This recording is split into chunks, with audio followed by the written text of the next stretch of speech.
Most traders blow up their account because of one thing. What is it? What is it? Leverage. Ooh. Oh. And in the next few minutes, I'm going to show you exactly how it happens. Thank you. And how that same tool turned a simple strategy from this That's not very impressive. into this.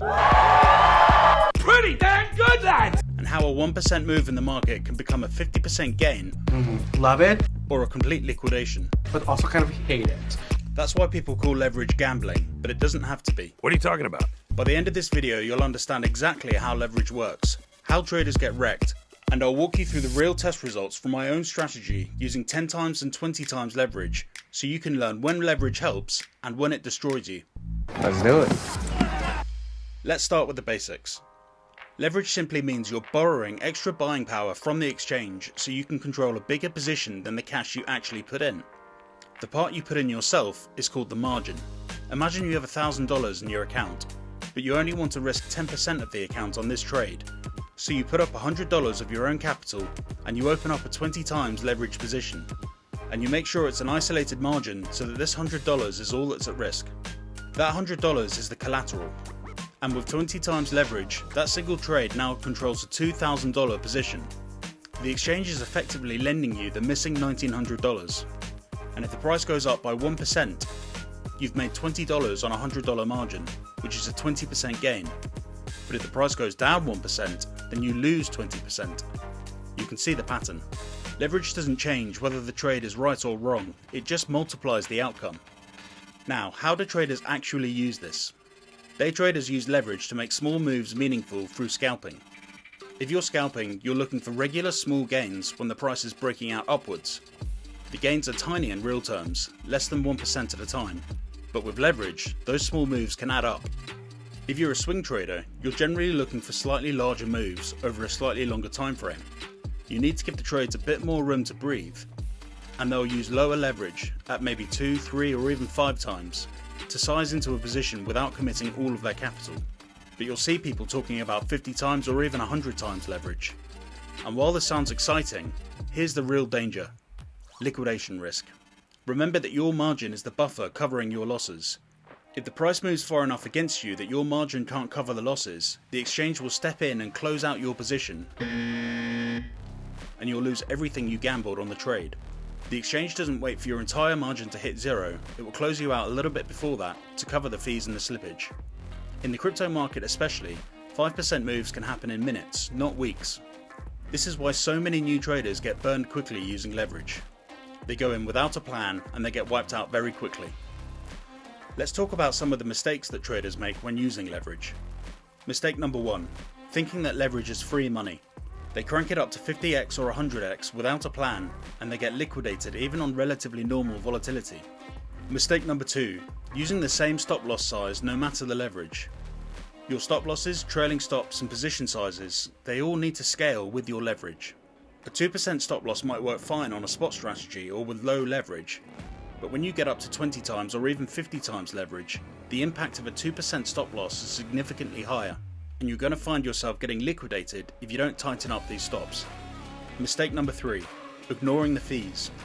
With higher leverage, you're trading bigger sizes, and with that comes funding fees or commissions which can eat into your profits much faster than you expect.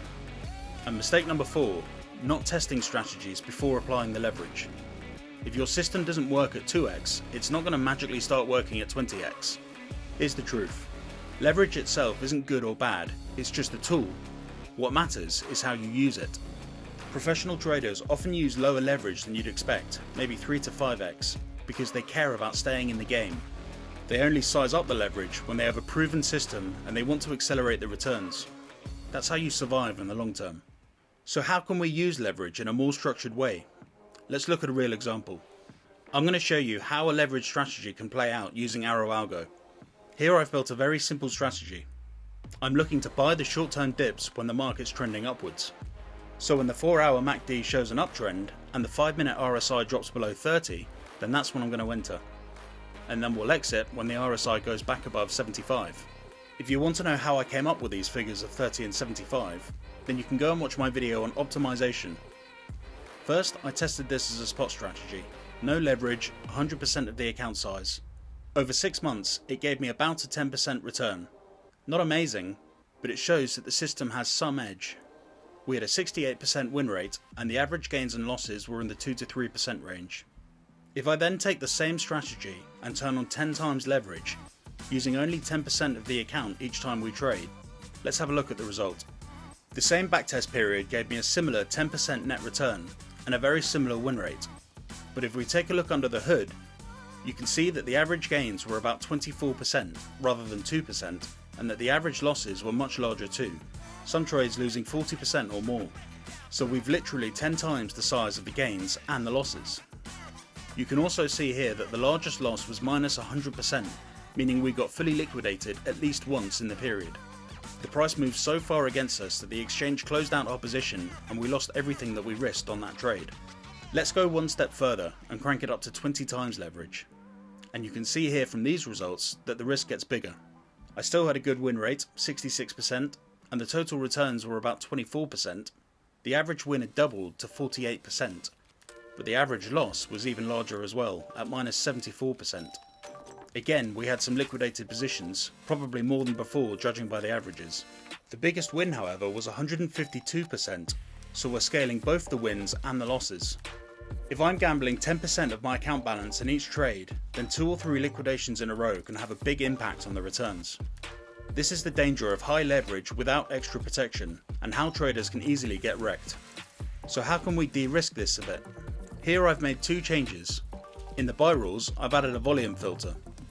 I only buy if the 3 candle average volume on the 5-minute chart is higher than the 10 candle average.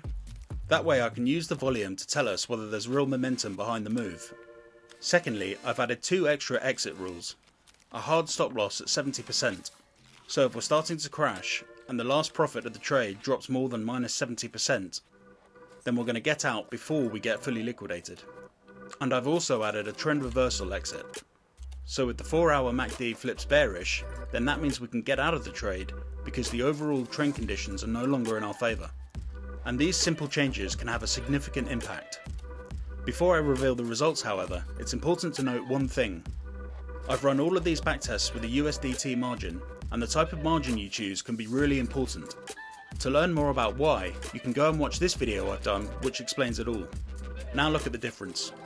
Over the same 6-month period, that 20 times leverage strategy went from 24% returns to almost 190%. That's nearly a 10x improvement just by adding a better filter and thinking about some risk management for our exits. Remember, this is only one backtest in a 6-month period while the price was generally in an uptrend, and you'll need to backtest against a range of conditions to get a good idea of your strategy's capabilities. The win rate stays in the low 60s, and the average win is around 47%, but the average loss is significantly reduced compared to the original version. So this is the key point. Leverage by itself doesn't make a strategy profitable, it just magnifies whatever's already there. But when you manage your risk, combine it with smart filters and stop losses, that's when it can start to become powerful. And that's why it's so important to backtest properly, so you can see how your strategy performs in a variety of market conditions. Hopefully you found this helpful. Remember to subscribe and hit the notification bell for more trading insights. Help out the channel, drop a comment below, let me know your thoughts, give it a like and a share. Stay safe with leverage, and happy trading.